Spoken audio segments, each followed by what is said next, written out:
The voice of Belito, radio, life and style, 88.0 FM.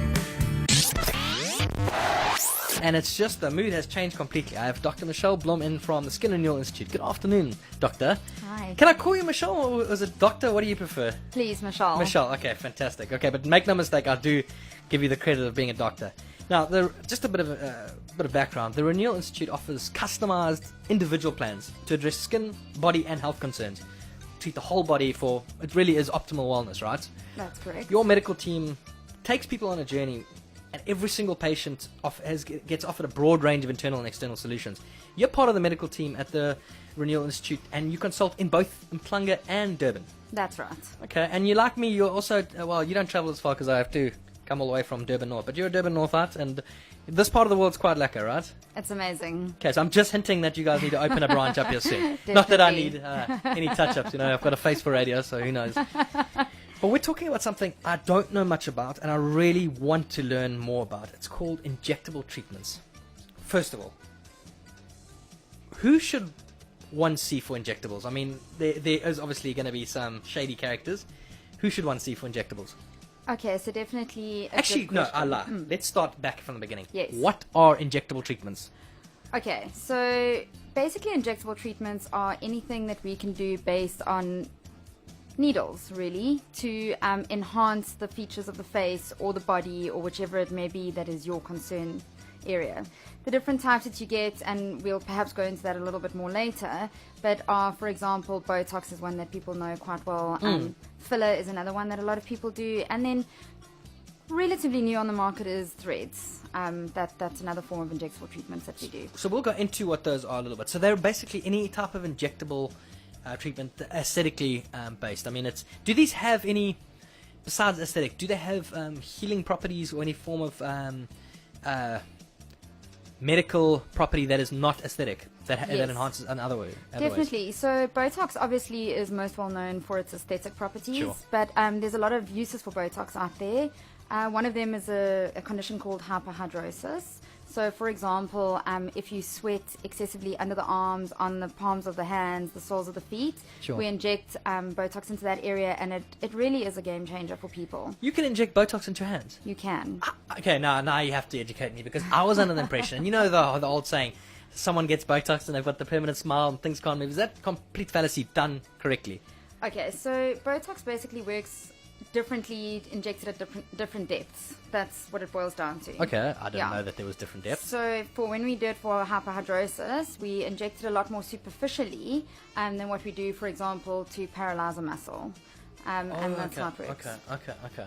So back to that original question. Who should a person see for injectables? Okay. Because let's just say I wanted to either provide someone in my family or a friend that I knew would love to just feel a little bit better about themselves. Who should I send them to? So basically, in order to get good aesthetic assistance, such as Botox and fillers, and still maintain a natural look, because I think that's quite important. No one wants to look like, who is that? Cher. Right. Okay, Cher was gorgeous, but she looks the same in the last 50 years. Yes, no, she's aged well, let's put it that way. It's definitely essential to consult with a doctor that specializes in these procedures.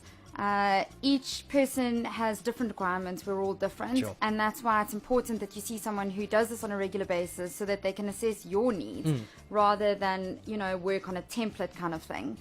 And then obviously not only do you want to see an experienced professional, but also someone who is continuously keeping up with the latest trends and techniques, because it's a fast developing sort of area, and they need to be sort of well educated and maintain their ability to do what they're doing at the right pace, should I say.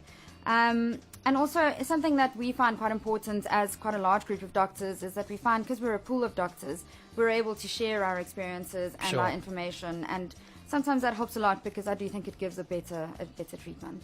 Just go see a professional. You've got to see someone who knows what they're doing, because you don't want to end up looking faulty because you decided to take a few shortcuts. I want to talk about the different kind of treatments that are available, but I want to get into Betty Davis' Eyes by Kim Carnes. There's a lot to discover on this, and I'm learning more than I'm sort of like going, oh yeah, this is actually really fascinating. You're on 88 FM, Belito's number one, and of course chatting to Dr. Michelle Blom from the Skin Renewal Institute, and it's everything to do with injectables, injectable treatments, and there's a lot of myths and fallacies and truths behind one of the most progressive types of treatments you can get. Stick around, we'll be back in a couple of minutes. You know, Betty Davis was quite a beautiful human being, and you want to have Betty Davis's eyes, but you want to do it right. Go on through to the Skin Renewal Institute, and they can advise you at the very least on what you can do to what is the right way to say it? To get the most out of yourself? How do you... Yeah, How I would you think define to get the best version of yourself. Get the best version of yourself. You should take my job. I'm just going to actually pack up and leave. We were talking about, of course, about injectable treatments. What injectable treatments are available? Okay, so we've touched on a few already. The biggest one that is out there that people know is Botox. Botox is basically botulinum toxin A. You get another version of it, exactly the same thing. They're just two different trade names. That would be Dysport. And their main function is to work on fine lines and wrinkles caused by movement. So in other words, forehead, eyes, crow's feet, that kind of thing. Very effective. By far your most effective and efficient method of targeting those. Do guys go as much as... Do women... who goes more, men or women? I mean, is there... Yeah. A woman obviously more, but... A woman definitely more, but there are many men that do it. So is it picking up, or would you say it's just been a constant... No, I think it's picking up. I think men are more in tune with sort of their anti-aging side. As I look at my freckles now, and my wrinkles. I don't know, I have falcon feet, not even crow's feet. Definitely a lot more men. And I think men not so much to enhance, but rather just to take away that tired, stressed look. Yeah. Okay, so we've got the Botox. Okay, so the other one then that is also quite common is filler. Now, filler on the other hand is a volumizer. So that is where if you've lost volume in your face, for example. As we age, we speak about... Have you got it? Oh, as we age, we speak about the triangle, and you're looking at my face as though you're about to say, "Here's a case study." No, I'm fine. I'm gorgeous. Don't listen to that. Don't listen to. I'm beautiful. Stay as beautiful as you are. She's lying. She's lying. Basically, yes. So filler is there for replacing volume, because as we lose volume, so the skin starts to sag. And that's one of the big issues that women have.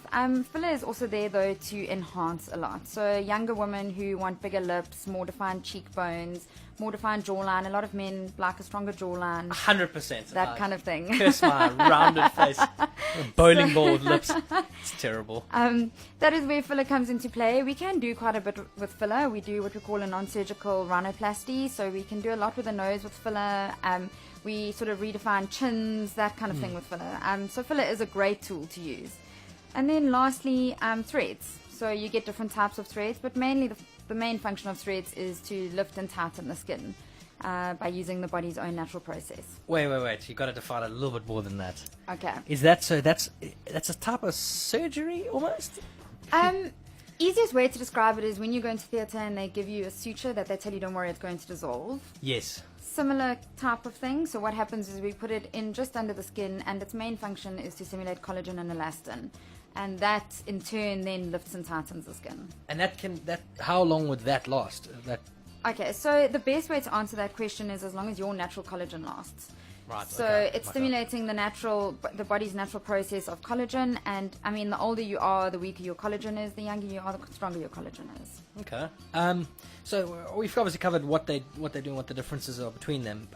I want to know: is it important to use specific injectable products? Now that I know that there are different products, but can one? I don't want to describe it like this. Is there generics that you should be very wary of, or can you do it like you take a Maprodol, you can get a generic version, or do you have to use specific injectable products? And this is important. Okay. I think the most important thing is when we spoke about choosing who you would go to for it. Yes. This is where that comes into play. Okay. If you're going to choose someone reputable, you should be able to trust that they are choosing the right products for you. How do you, as a sort of civilian not involved in this world, check that? I mean, how would I know if product A is better than product B, or you guys are doing it? Okay, so a good way is to sometimes before you do something like this, if you do a little bit of research, you can see sort of the common products that are used out of it. Okay, so there is so for example, some of the you get common fillers, and they are well documented and sort of well scribed. So if they are using things along those lines, then you know you're okay. But if they start mentioning things that you've never heard of, well, then I would be cautious. As well as price can also be a good guide. Sure. Generally speaking, it's quite a competitive market, and the prices are all relatively the same. So if a guy is coming in way cheaper, you have to ask yourself the question, well, what is he using? I asked that question, and now I think about it, I know why. I watched on Carte Blanche a few months ago.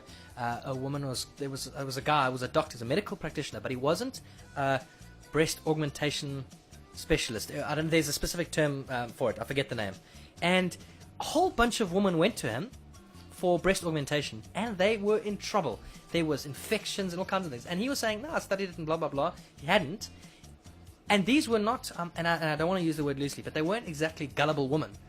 And they fell for this guy's line, and they went and had bad surgery from a doctor. So there is that warrant of go and do research. Definitely. Even no matter what. I mean, if I had to come to you, I would still go online and look and see, hey, have you guys actually, how long have you been around? What are the products you use? Is this what they do overseas? And you guys have all of that when you go to your website, and you can actually see. Definitely. I totally agree with you. Unfortunately, as much as I wish that doctors out there were all good, No, of course. it's not reality. But that's life. I mean, Yeah. it's in every form. Look at me, they put me on radio, and I'm an absolute moron. So definitely I would advise go and do some research before just putting yourself out there and letting someone do something quite invasive on you. And definitely look at reviews, that kind of thing, because people will always complain if they're unhappy, and those reviews will come up, and then you should ask yourself those questions. I'm just going to ask one final question before we let you go, because I'm going to have to get into the news just now, and if I don't, then I'm going to be the news. Is it possible to have injectables done and still look natural? Most certainly. I'm very conservative. I prefer to keep your natural look about you, just enhance your natural features. And for me, less is more. You can always add, and you can always sort of define later a little bit more. But the main thing is to keep it simple, keep it natural, and just to look the best you can. There you have it from Dr. Michelle Blom herself at the Skin and Renewal Institute. You guys are on social media. You can get hold of you. What's your email address that people can get hold of you? Or what's the best place to get hold of you? Just by Facebook or for the website? Yeah, probably the website, because then you can contact whichever branch you want to contact. Which is? Who knows off by heart? I'll get it to you now. It's probably www.skinrenewal.co.za. Look, if you came here loaded with information about things, but look, it's not your place to do. I'm gonna fire off your guys' advert just now as well. But it is Skin Renewal Institute. .co.za, www.skinrenewal.co.za. I'm just testing you. Michelle Blom, Dr. Michelle Blom, thank you very much for coming in. Please come in again. I'm sorry if I try to scare you off, but No problem. And it's been an absolute pleasure learning from you. And of course, hopefully, if you out there and you're thinking, this shouldn't I? I'm sure we've given you enough information to make a good executive, careful decision. And you know what? At the very least, give them a call, and they can at least guide you towards a consultation to make the best out of your body. And what was your line that you said? To find a better you? No, for something like get a better you. Or to get the best of you. It was great. I'll have to go look on the archives for it. Dr. Michelle Blom, thanks for coming through. It's been a pleasure. Listen to the voice of Belito, Radio, Life and Style, 88.0 FM.